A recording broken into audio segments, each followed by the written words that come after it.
You are listening to Zimbabwe News. Keep listening to Zimbabwe News. Story this morning: the 2021 Heroes and Defense Forces Day commemorations are set to be hybrid events with small gatherings of 200 people, while the rest of the Zimbabweans will follow proceedings on national television and radio stations. With the coronavirus still a huge threat, government has announced a COVID-19 sensitive program for the Heroes and Defense Forces commemorations set for next week. According to a cabinet briefing by the Minister of Information, Publicity and Broadcasting Services, Senator Monica Mtsvangwa, there will be small gatherings at State House in Harare, with the rest of the nation following proceedings on virtual platforms. The Minister of Local Government and Public Works is the acting chairman of the Cabinet Committee on State Occasions and National Monuments, that is Honorable July. He briefed Cabinet on the 2021 Heroes Day commemorations and the Defense Forces Day celebrations.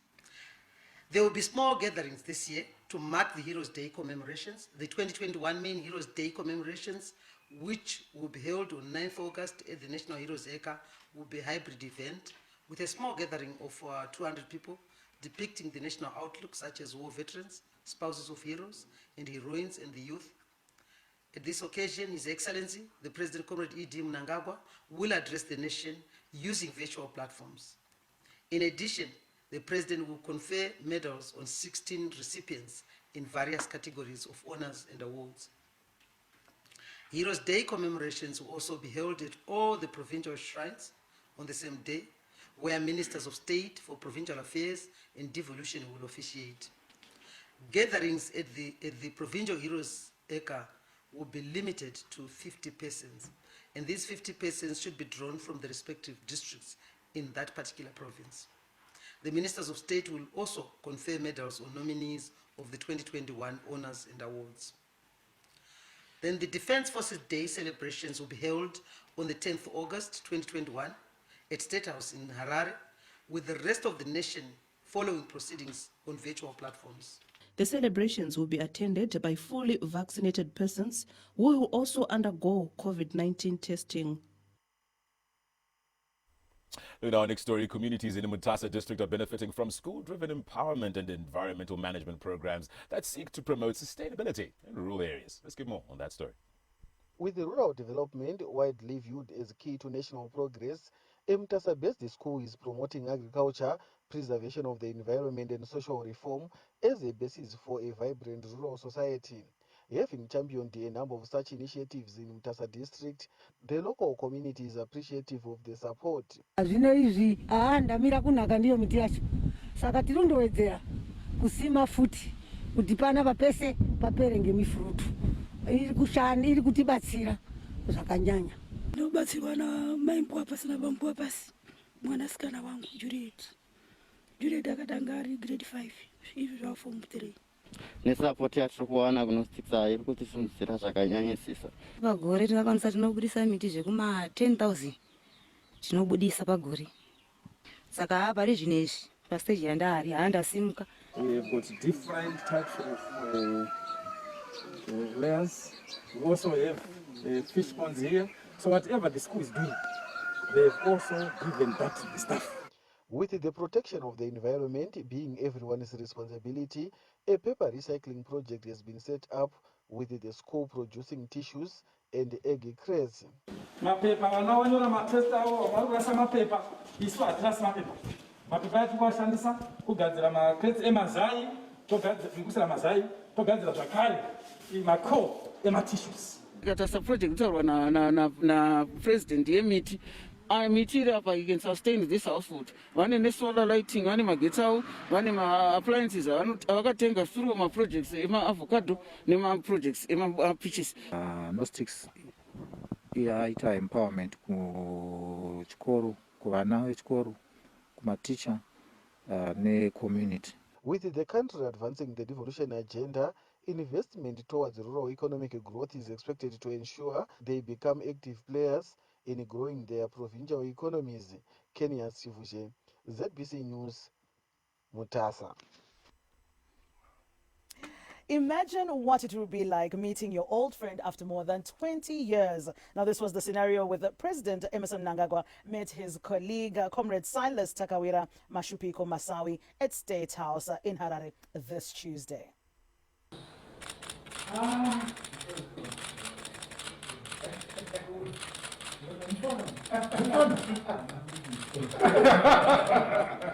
It was an emotional moment at State House, Harare this Tuesday when President Emmerson Mnangagwa met his former housemate during the liberation struggle, Comrade Silas Takawira Mashupiko Masawi.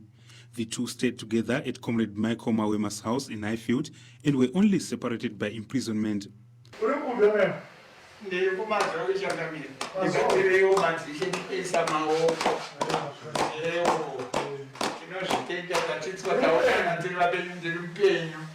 Comrade Masawi could not hide his joy after the reunion with the person he never knew was to become his president.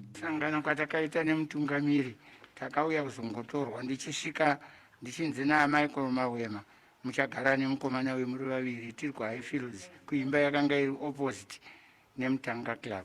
Mufaro wacho watopfuuridza zvokuti ndakutomboona kuti kana makore ananga ndichiti aripo ndofunga akumbowedzerwa ndichawedzerwa mamwe nemufaro, kana anotuka kana anoshora kana anoita sei handichamuteerera, ndoramba ndine mufaro wawandisa mufaro wangu kwanhasi. Nandichitaura navo kuti ndauya kuzokorokotedzai kuti takaonana kare. Born in 1938 in Mazowe district, Comrade Masawi was released from prison in 1982 and joined the teaching profession. Bruce Chawanda, ZBC News, Harare. Touching story there. Now moving on to our next story. A winning battle during the long liberation struggle was a moment to savor for young freedom fighters and collaborators, but it came with a lifelong emotional and physical scars. Let's get more on that story. The liberation struggle was characterized by many groups of fighters countrywide partaking in several battles whose victory all contributed to the major triumph in 1980. For the fighters, no battle victory was regarded as small or insignificant during the War of Liberation, and such victories served to inspire many to continue in the trenches until the end. Comrade Innocent Kamuriwo from Mount Jaro in Rushinga area, whose Chimurenga name was Comrade Temson Mabunu Mchapera, or Soviet the Bomber, one of the first Tembwe trainees, recounts some of the major scores during the protracted struggle. Tikaoperator Mandarin, tukazona ataka kembi yanzi mahutwe kembi. Mahutwe takataka tine midzime masvikiro yeZimbabwe sekuru surudzo. Vakaronga honde iyoyo panga paungana varungu. South Africans nemaputikizi vangu vakudwa nefereri muko. Wakauya tikataka yanga 76 manjowe. 76 ataka mahutwe kembi. Takataka nechombo chedu chinonzi Requeres 75mm nemota 82 yaishandiswa naComrade John Ronda, imwe yaishandiswa naParazai chinoenda aibva muchesa because tanga kuti section yekwedu nesection muchesa tanga tabatana kuti unataka that camp and takasucceeda tikakunda tikarowa varungu vakapfuma vachichema zvokuti vakabva vatama mahutwe camp vanozobva vagara futi. There were indeed bitter moments, and victory came at a price that is still haunting those who were in the trenches.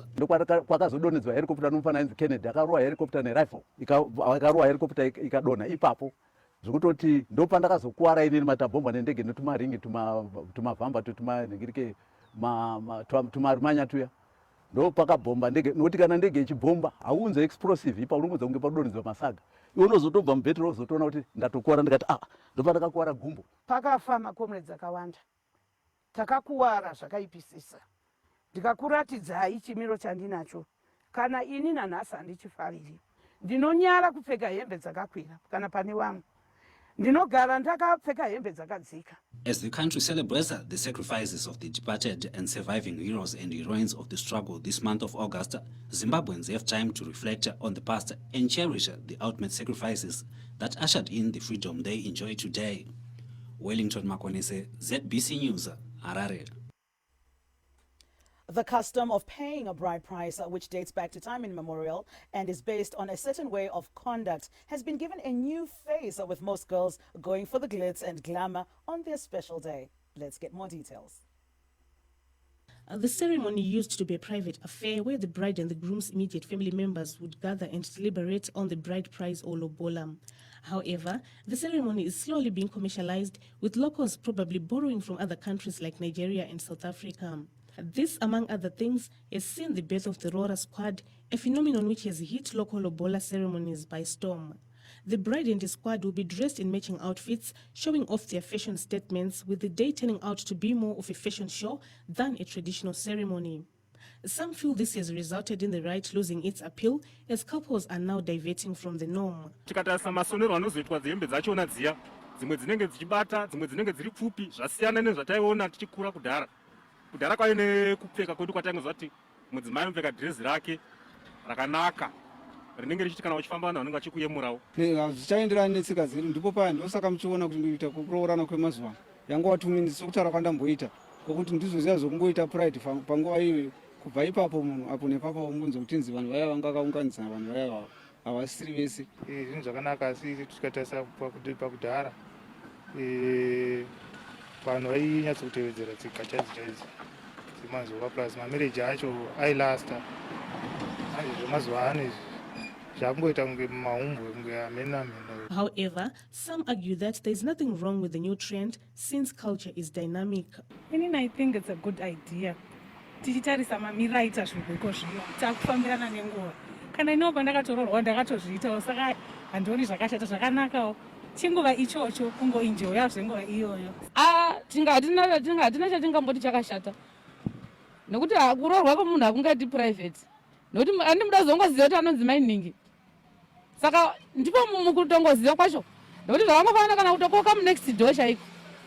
Kuti mwana wangu ari kuita sei?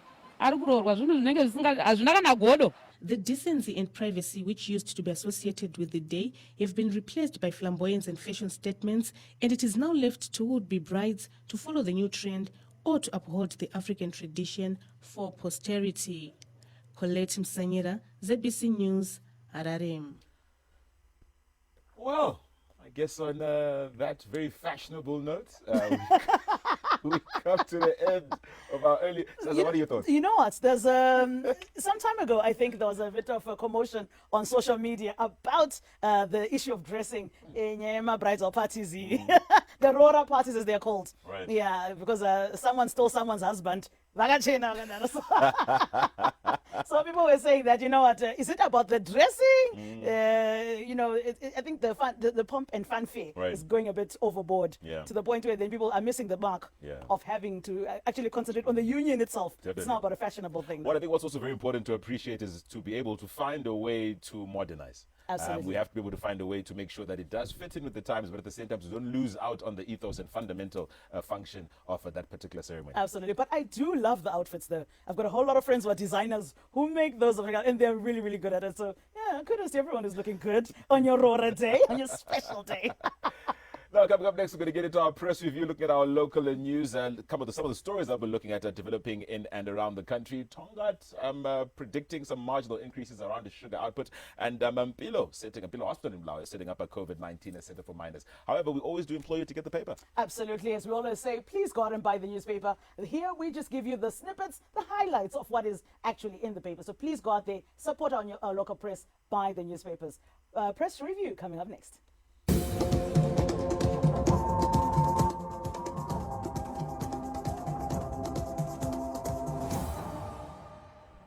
All right, welcome to our press review. In our top story, I think the first story we're looking at today is the News Day. All right, and this is a story by Taurai Mangudla. And the headline reads, Tongat predicts marginal increase in sugar output. Now, Zimbabwe Stock Exchange listed cane processor Tongat Hewlett forecasts a marginal increase in sugar production in the 2021-22 season on the back of improved milling efficiencies, yields, and cane quality, as water supplies are adequate for the next 3 seasons following good rains received last season.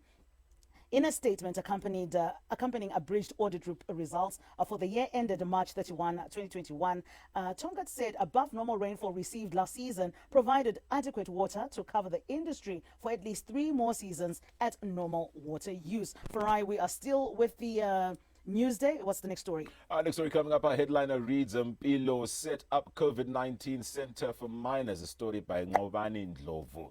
Now, authorities at Mpilo Central Hospital in Bulawayo have started converting a children's unit at the institution to a COVID-19 treatment center for minors amid a surge in the number of children contracting the virus. Zimbabwe is in the grip of the third wave of COVID-19 outbreak that has left hospitals overwhelmed. The country is recording double-digit fatalities daily, sparking a demand for the COVID-19 jab, as evidence shows that vaccination minimizes chances of hospitalization. Mpilo Acting Clinical Director Francis Chiwora yesterday revealed that the institution was converting one of the children's units to a COVID-19 treatment center. More stories coming up there, Zaza?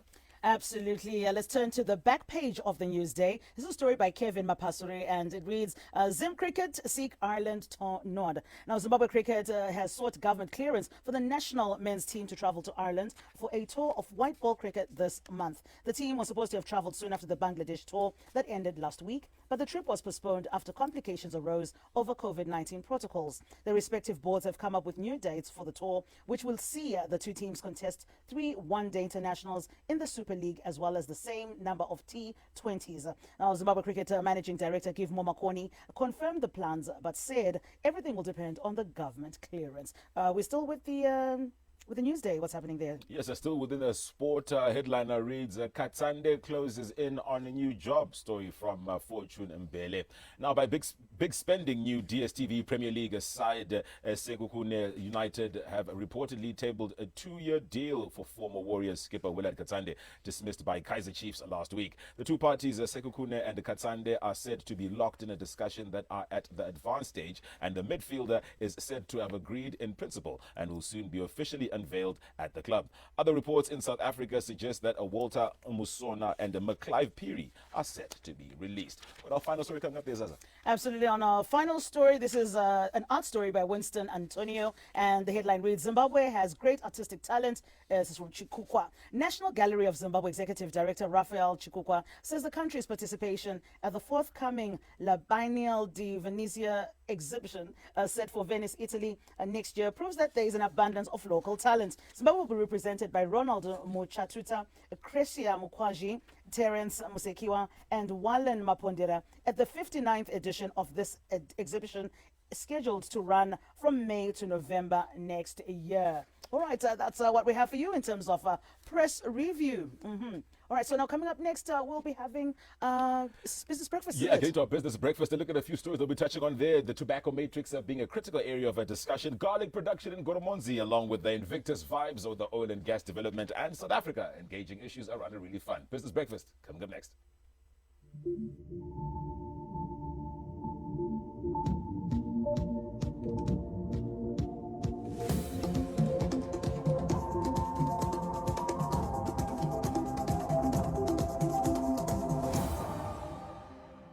Getting to our first story in our Business of Breakfast this morning. Now, the Tobacco Industry and Marketing Board, TIMB, has finally resolved the review, the long-standing price cap of the golden leaf sold through the auction system. Now, a development expected to enable farmers to get real value from their hard work. Let's get more on that story.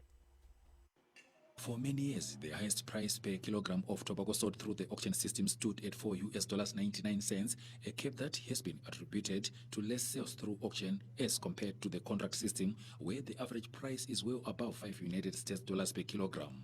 However, this is set to change owing to a resolution by the country's Tobacco Regulator Board to review the pricing ceiling. We would dearly love to do that. There will always be a cap of some sort. But as we know, what's frustrating is that the cap at the auction floors is $4.99, but at the contracting floors is $5.40, something like that. So we will do our best. But never forget, the average at the auction floor is higher than what it is at the contracting floors. Farmers and auction floors hailed the development, but feel that tobacco pricing matrix should be determined by the principles of demand and supply, as well as the quality of the leaf. If you come to analyze, the average price at the auction floor was much better compared to the prices on the contracted tobacco. So therefore we are lobbying and supporting the TIMB move to make sure that the auction floor determines the price. It becomes an auction and open, no cap.